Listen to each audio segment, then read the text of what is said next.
Assalamualaikum warahmatullahi wabarakatuh. Halo teman-teman semua, kembali lagi dengan saya Umi Humairah. Sekarang kita telah memasuki bab 10 yaitu routing. Pada routing di sini kurang lebih terdapat 14 materi. Langsung saja kita bahas. 1. Pengenalan routing, konsep klasifikasi routing. Jadi routing itu diibaratkan seperti kantor pos, yaitu bekerja untuk mencari jalur tercepat untuk mengirimkan paket, atau dapat diartikan sebagai proses melewatkan data dari satu jaringan ke jaringan lain. Nah, misalkan pada networking models, proses routing ini bekerja pada layer ketiga, yaitu network layer. Untuk klasifikasi routing, jadi routing dapat dibagi menjadi dua. Yang pertama adalah static routing, yaitu routing yang dibuat dengan menambahkan secara manual ke routing table. Yang kedua, yaitu dynamic routing, adalah routing yang dilakukan dengan melakukan enable fungsi protokol pada router tersebut. Maka secara otomatis, router akan mencari jalurnya sendiri. Nah, pada dynamic routing itu terbagi menjadi dua konsep, yaitu IGP atau Interior Gateway Protocol dan IGP Exterior Gateway Protocol. Untuk IGP ini dapat digunakan pada intra-autonomous system routing dan diterapkan untuk mengendalikan dalam satu organisasi atau memiliki kebijakan jaringan routing yang sama. Contohnya sekolah, perusahaan, dan institusi lain. Sedangkan IGP ini dapat digunakan pada intra-autonomous system routing dan diterapkan untuk mengendalikan sistem administrasi yang berbeda atau biasa digunakan dalam internet, seperti ISP ke ISP, perusahaan ke ISP, atau kampus ke ISP. Jadi cangkupannya itu ke internet. Kemudian di sini terdapat protokol yang tersedia pada setiap konsep. Pada IGP terdapat 3 jenis. Pertama, terdapat Distance Vector Routing Protocol, yaitu bekerja dengan cara menentukan titik-titik yang terdekat. Contohnya protokol ERB versi 1 dan versi 2, dan juga IGRP. Kedua, Link State Routing Protocol, yang bekerja dengan cara melihat besaran bandwidth pada setiap titik, seperti protokol ESPF yang bekerja secara area dan IIS-IRS. Ketiga, Hybrid Routing Protocol, yaitu gabungan dari distance dan link state. Protokol yang terdapat adalah EIGRP. Kemudian pada protokol IGP, di sini terdapat satu protokol yaitu BGP. 2. Pengenalan routing, routing table, dan route flags. Seperti yang kita tahu, perangkat jaringan itu ada banyak ya, di antaranya switch dan router. Nah, switch ini digunakan untuk menghubungkan banyak perangkat pada network yang sama, sedangkan router berarti menghubungkan perangkat yang berbeda. Nah, untuk menghubungkan perangkat tersebut haruslah dilihat berdasarkan routing table. Jadi, routing table berisi informasi mengenai rute ke jaringan atau network tertentu, ataupun berisi nilai prioritas atau metrik pada masing-masing rute. Nah, routing table ini dapat terbentuk dari semua rute yang berasal dari dynamic routing protocol, jadi dapat terisi secara otomatis. Dan semua rute untuk network yang directly connected to router, yaitu segala interface yang terhubung ke router itu disebut dengan directly connected, serta terbentuk dari konfigurasi tambahan yang dilakukan secara statik. Pada routing table, nantinya kita akan melihat informasi melalui route flag. Nah, simbol-simbol yang terdapat di sini memiliki definisinya masing-masing. Seperti D yang artinya dynamic, A itu aktif, C itu connected, S itu static, dan lain-lain sebagainya. Kalian bisa perhatikan pada gambar routing table, di sini terdapat DAC, yaitu Dynamic Active Connected. Artinya dapat otomatis terinput karena pada interface-nya sudah terhubung ke router. Ada pula AS yang artinya Active Static, yang artinya ia dilakukan secara manual. 3. Pendahuluan static routing. Jadi, proses routing dapat dilakukan secara static atau dynamic. Kita bahas yang static terlebih dahulu ya. Jadi, static routing diperlukan dalam beberapa situasi tertentu, tergantung pada kebutuhan spesifik dan karakteristik dari jaringan yang dikelola. Misalnya, kita memiliki kantor pusat dan beberapa cabang kantor yang ingin semua kantornya dapat terhubung. Nah, kita dapat menggunakan static routing ini. Static routing dibuat dengan cara menambahkan jalur manual ke routing table. Rumus dari static routing sendiri itu mudahnya adalah mau kemana dan lewat mana. Di sini kalian dapat perhatikan pada topologinya. Jadi misalkan router 1 ingin mengakses network milik router 2. Jadi router 1 ingin mengirim data ke PC yang terhubung ke router 2.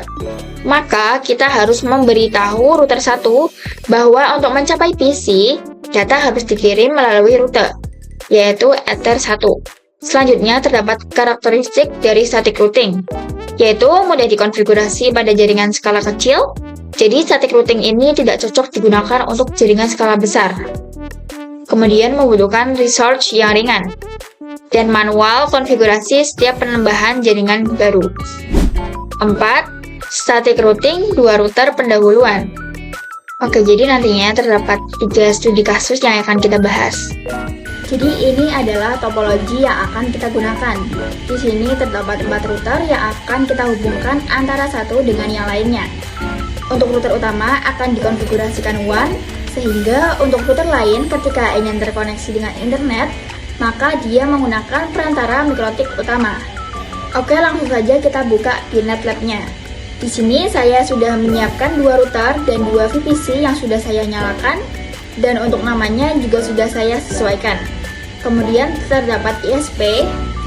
Untuk ISP di sini kita menggunakan type root NAT. Maka nantinya kita akan mendapatkan rank IP kelas A, yakni 10.x.x.x. Dan juga ini dapat berupa IP private. Namun, perlu diketahui jika konsep ini diterapkan pada dunia nyata, maka mikrotik akan mendapatkan IP public ya. Kemudian kita hubungkan ISP dengan perangkat mikrotik utamanya. Lalu kita buka terminal router satunya. Kemudian kita cek IP yang didapatkan. Kita ketikkan IP address string. Di sini saya mendapatkan IP 10.0.137.105. Nah, IP tersebut kita tuliskan pada node, kita klik kanan, kemudian klik edit. Pada label kita tuliskan DHCP.2 10.0.137.x. Nah, yang akhirannya itu .x karena nanti teman-teman bisa ganti sesuai dengan yang kalian dapatkan. Kemudian klik kanan, lalu pilih teks dan tuliskan IP-nya 10.0.137.105. Jika sudah, letakkan di dekat mikrotik kita.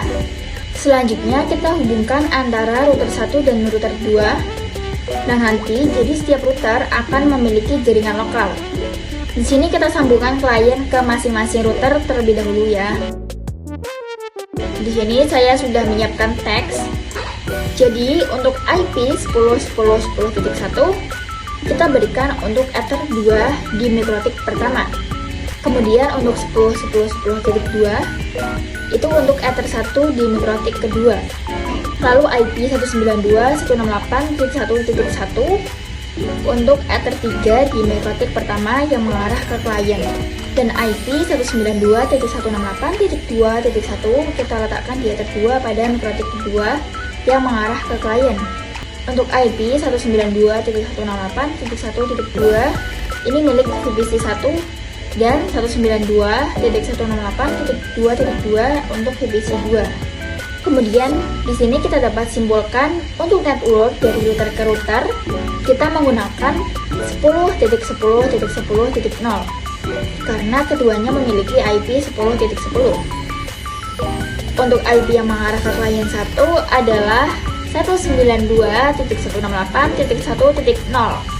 Kemudian untuk IP yang mengarah ke klien 2 adalah 192.168.2.0. Jika sudah, kita dapat mengubah hostname untuk mikrotiknya. Kita ke terminal, kita ubah pada mikrotik yang pertama. Kita ketikkan system identity set name sama dengan router 1. Kemudian kita print. Maka di sini hostname-nya sudah berubah ya.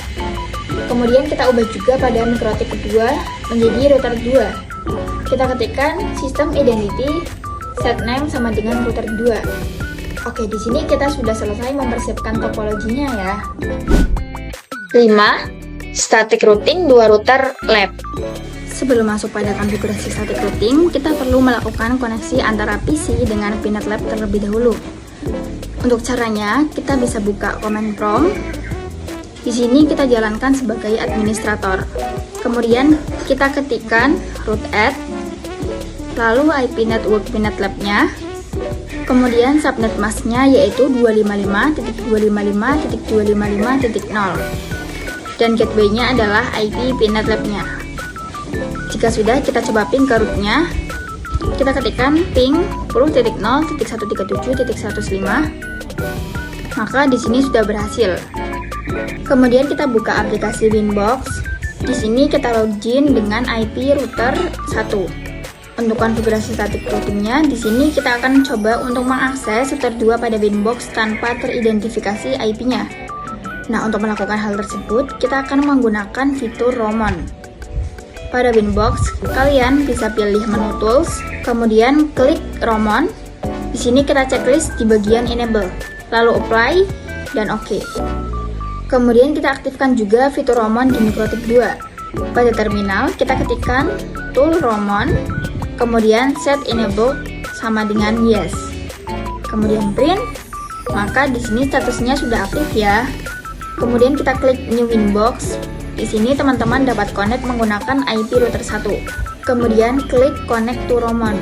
Nah, pada bagian Roamon akan teridentifikasi router 2. Kita klik MAC address-nya, kemudian klik Connect. Selanjutnya kita lakukan konfigurasi addressing. Pertama, kita lakukan di router 1 terlebih dahulu. Kita klik IP, kemudian address, lalu klik Add, dan masukkan IP yang mengarah ke klien terlebih dahulu, yaitu 192.168.1.1/24. Untuk Ethernya kita pilih Ether 3. Kita klik OK. Lalu kita tambahkan lagi untuk Ether 2 yang mengarah ke router, yaitu 10.10.10.1. Jika sudah, bisa klik OK. Kemudian lanjut untuk addressing di router 2. Kita klik IP, lalu addresses, kemudian klik Add. Di sini kita masukkan IP yang berada di atas satu terlebih dahulu, yaitu 10.10.10.2. Kita apply dan OK. Lalu kita berikan addressing yang mengarah ke kliennya, yaitu 192.168.2.1/24. Untuk Ethernya kita menggunakan Ether 2, lalu klik OK. Selanjutnya kita cek root table-nya. Kita cek di router 1 terlebih dahulu. Kita klik IP dan pilih routes. Nah, di sini terdapat root flag DAC yang artinya Dynamic Active Connected. Jadi ini artinya sudah aktif dan juga terkoneksi dan sudah mendapatkan IP secara dynamic. Artinya ketika kita konfigurasi addressing pada interface, baik itu yang mengarah ke klien ataupun router sebelahnya, itu akan didaftarkan routing table secara otomatis.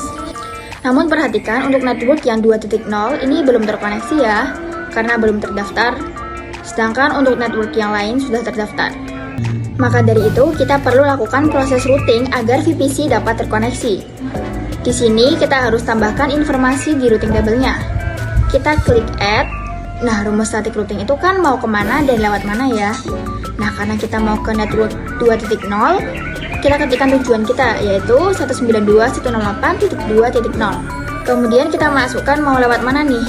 Karena dari router 1, ini ke network 2.0, maka dia melewati Ether 1. Jadi pada bagian gateway-nya kita ketikkan 10.10.10.2. Lalu klik Apply dan OK. Nah, nanti akan ada informasi AS, yaitu Active Static.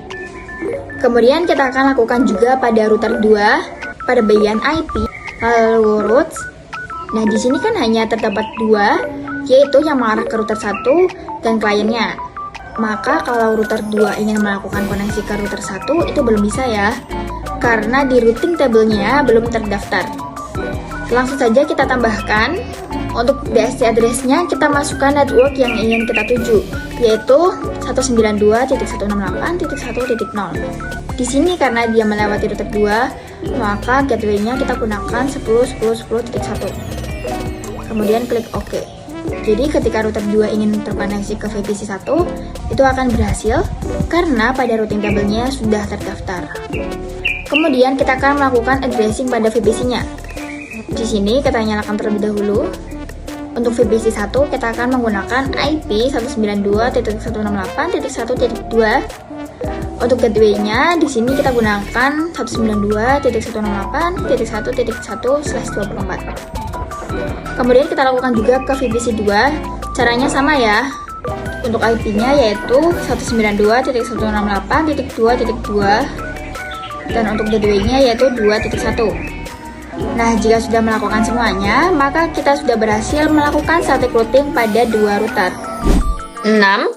Static routing 3 router pendahuluan. Jadi teman-teman, di sini saya akan menambahkan satu perangkat router dan juga VPC sebagai klien. Dan di sini untuk nama dan hostnya MikroTik sudah saya rubah menjadi router 3. Jadi nanti goalsnya adalah pada setiap router harus terdaftarkan routing table dari network yang baru. Ini kita sambungkan dari router 2 ke router 3-nya. Kemudian sambungan juga dari router 3 ke VPC 3 ya. Di sini saya sudah menyiapkan node-nya. Dan perhatikan pada IP-nya, untuk Ether 3 yang dimiliki router 2 yang mengarah ke router 3 akan mendapatkan IP 10.20.20.1. Lalu untuk Ether 1 pada router 3 kita gunakan IP 10.20.20.2. Kemudian untuk router 3 yang mengarah ke klien pada Ether 2-nya kita gunakan IP 192.168.3.1. Sedangkan untuk VPC-nya adalah 3.2. Nah, bisa kita simpulkan di sini untuk network antara router 2 dan juga router 3, networknya adalah 10.20.20.0. Kemudian IP network yang mengarah ke klien 3 adalah 192.168.3.0. Selanjutnya kita aktifkan fitur Roamon pada router 3-nya ya, sama seperti tadi. Kita akan menu tool Roamon, kemudian set enable sama dengan yes. 7. Static routing 3 router lab. Di sini saya sudah login ke router 3 via router 1 dengan menggunakan fitur Roamon. Selanjutnya kita bisa lanjutkan ke addressing untuk ia mengarah ke router 2 dan yang mengarah ke klien. Kita klik menu IP, lalu addresses, kemudian add. Di sini kita tambahkan IP yang mengarah ke klien router 3, yaitu 192.168.3.1. Dan untuk Ethernya itu Ether 2. Lalu kita apply dan OK. Kemudian kita tambahkan lagi address yang mengarah ke router 2, yaitu 10.20.20.2. Pada Ether 1, kita apply dan OK. Kemudian jangan lupa untuk melakukan addressing di router 2, yaitu menambahkan IP untuk Ether 3. Di sini kita tambahkan IP-nya yaitu 10.20.20.1 dan Ethernya itu Ether 3. Kita apply dan OK. Kemudian kita masuk ke router 3-nya, kita cek pada routing table. Nah, perhatikan di sini hanya terdapat 2 routes, yaitu yang mengarah ke router 2 dan router 3. Nah, untuk network 2.0 dan 1.0 itu belum terdaftar ya. Maka di sini kita bisa daftarkan secara statik. Kita klik add, kemudian DSC address-nya kita tulis 192.168.2.0. Kemudian gateway-nya yaitu 10.20.20.1. Lalu kita apply dan OK. Di sini kita klik add lagi. Kita tulis DST address-nya adalah 192.168.1.0/24. Kemudian gateway-nya itu sama ya. Jika sudah, kita apply dan OK. Kita add lagi. Kita tambahkan yang network 1.0. Untuk gateway-nya sama ya. Jika sudah, kita apply dan OK. Selanjutnya kita tambahkan network baru untuk router 3 pada router 1 ya, yaitu 10.20.20.0 dan yang mengarah ke VPC 3 yaitu 192.168.3.0 di kedua router yang lain. Nah, pada router pertama kita ketikkan IP-nya yaitu 10.20.20.0/24. Karena dia melewati Ether 1, berarti gateway yang digunakan adalah 10.10.10.2. Kemudian kita tambahkan lagi, kita ketikkan IP 192.168.3.0. Untuk gateway-nya sama. Pada router 2, kita ketikkan IP-nya yang 3.0. Pada bagian gateway-nya kita gunakan 10.20.20.2 karena dia melewati Ether yang dimiliki oleh router 2. Selanjutnya kita lakukan addressing di VPC-nya. Kita ketikkan IP 192.168.3.2/24. Kemudian gateway-nya yaitu 3.1. Lalu kita coba ping untuk ke VPC lain untuk memastikan bahwa kita telah berhasil melakukan konfigurasi routing. Kita ping ke VPC 2 yaitu 192.168.2.2. Nah, di sini sudah berhasil ping. Ini menandakan bahwa kita telah berhasil konfigurasi routing. Nah, teman-teman, di sini saya akan memperkenalkan tracer. Jadi tracer itu berfungsi untuk melihat jalur destinasi yang dilewati hingga ke tujuan. Contoh, di sini saya trace ke PC 2 yang IP-nya 2.2. Kita ketikkan trace lalu IP-nya, maka di sini akan terlihat tahapan jalurnya, yaitu mulai dari melewati 3.1, kemudian 20.1, baru ke 2.2. Oke, seperti itu ya, teman-teman. 8. Static routing 4 router pendahuluan. Seperti biasa, di sini saya sudah menambahkan router dan VPC baru yang namanya sudah saya sesuaikan ya. Kemudian di sini router 4-nya akan saya hubungkan dengan router 3 dan juga saya hubungkan dengan VPC-nya.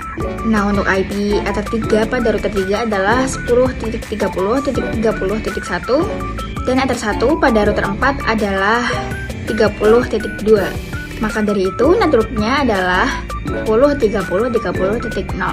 Lalu untuk IP yang mengarah ke VPC 4 adalah 192.168.4.1 dan IP kliennya sendiri adalah 4.2. Dapat disimpulkan di sini networknya adalah 192.168.4.0. Selanjutnya kita bisa buka terminalnya, kemudian aktifkan fitur roamnya. Di sini sudah saya aktifkan ya. Kemudian kita cek IP network print. Nah, di sini sudah teridentifikasi ya pada Ether 1, yaitu adalah router 3.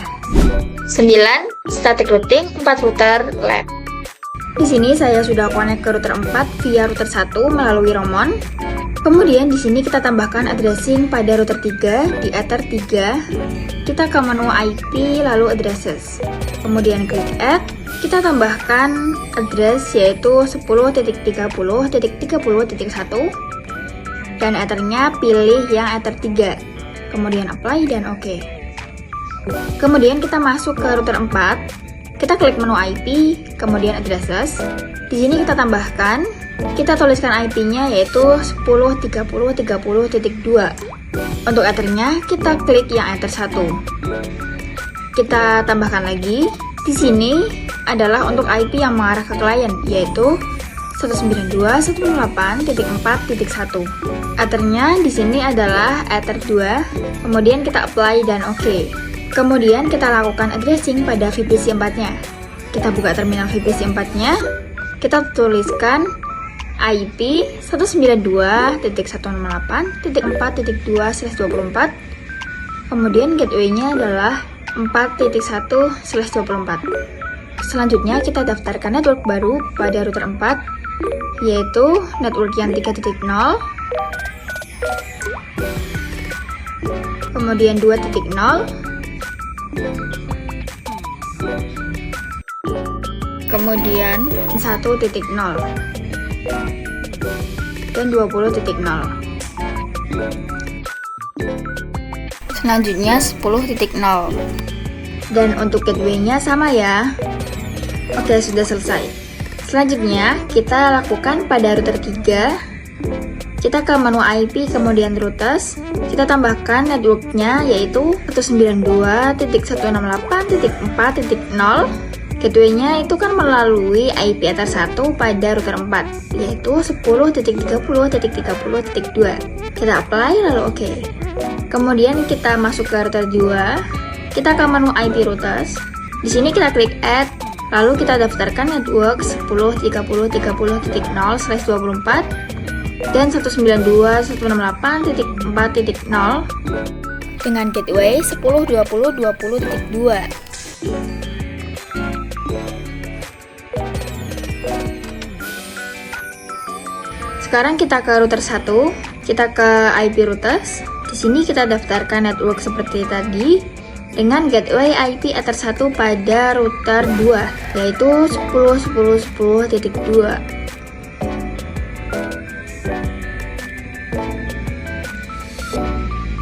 Oke, sudah lengkap semuanya ya. Kemudian kita coba uji ping.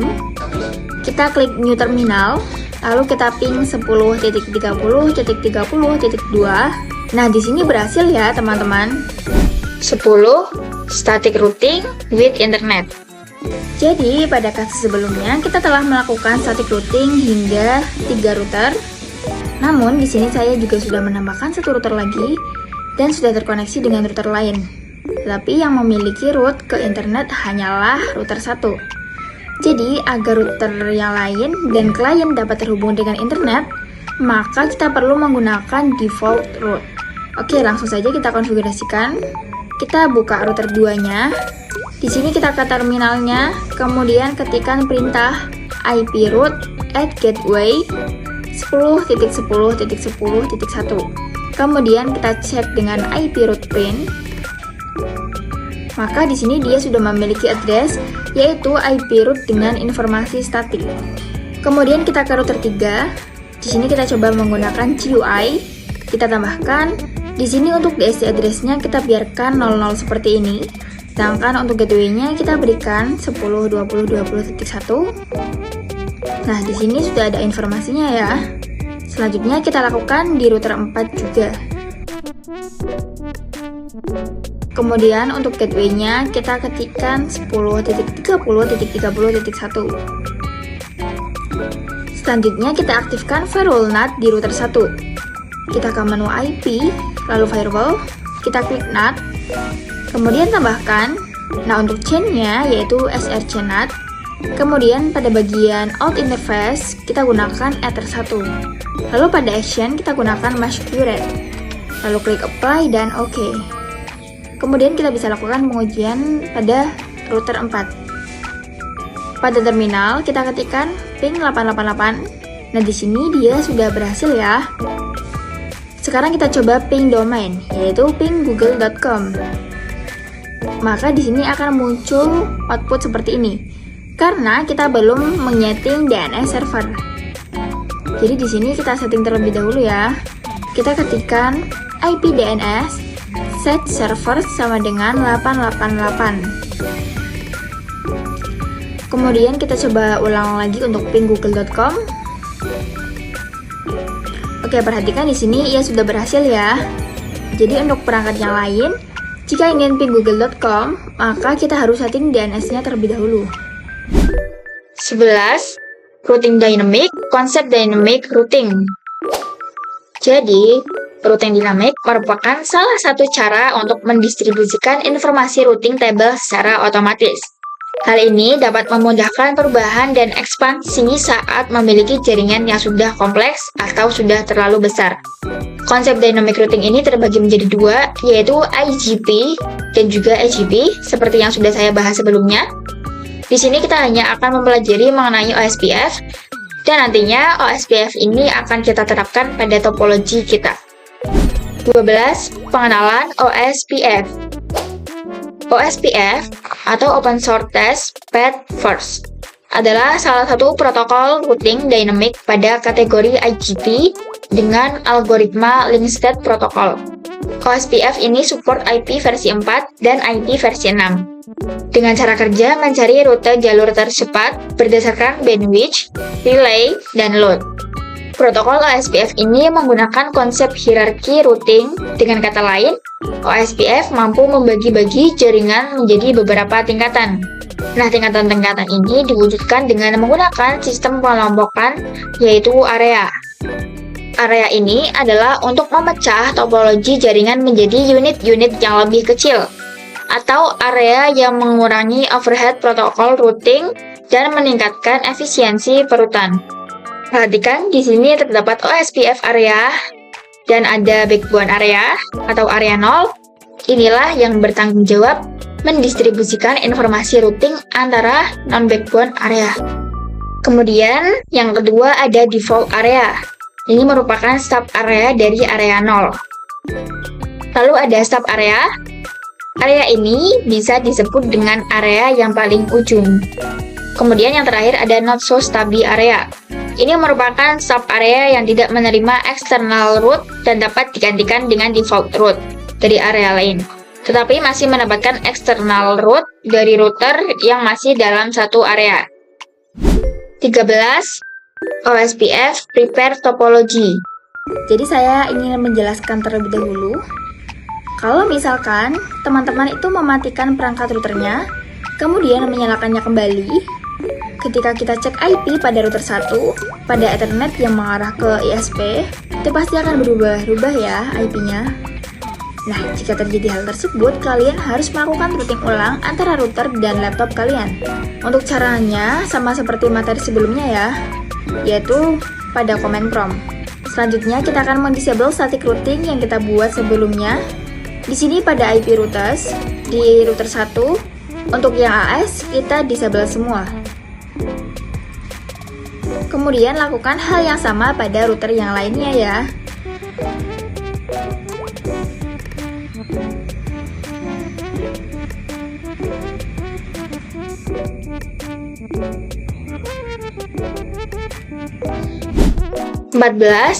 OSPF, tes koneksi, dan redistribute default route. Jadi redistribute default route ini adalah menambahkan default route secara otomatis. Oke, langsung saja kita praktikkan menggunakan aplikasi Winbox. Perlu kalian ketahui, kita bisa melakukan redistribute default route pada router yang mengarah ke OSPF, yaitu router 1.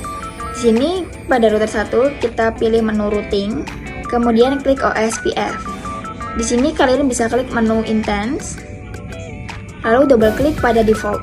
Di sini kita akan fokuskan pada redistribute default route. Nah, di sini terdapat always dan if install. Jadi untuk if install ini kalau misalkan router 1 memiliki default route, maka OSPF akan melakukan redistribute default route. Kalau yang always ini misalkan router 1 tidak memiliki default route, maka dia akan melakukan redistribute default route. Jadi di sini kita pilih if install saja. Nah, kalau kita sudah mengkonfigurasi intense, maka kita sudah berhasil mendaftarkan default route pada router 2, router 3, dan seterusnya. Kita coba cek pada router 2. Kita ke menu IP routes, maka di sini sudah terdapat DAO. Sekarang kita lakukan ping 888 pada terminal. Sebelum itu kita tambahkan DNS-nya agar bisa ping Google. Kita ketikkan IP DNS set server sama dengan 888. Kemudian kita ping google.com. Nah, ini sudah berhasil ya. Oke teman-teman, sekian pembahasan routing kali ini. Semoga bermanfaat ya. Terima kasih telah menonton dan sampai jumpa pada video selanjutnya. Wassalamualaikum warahmatullahi wabarakatuh.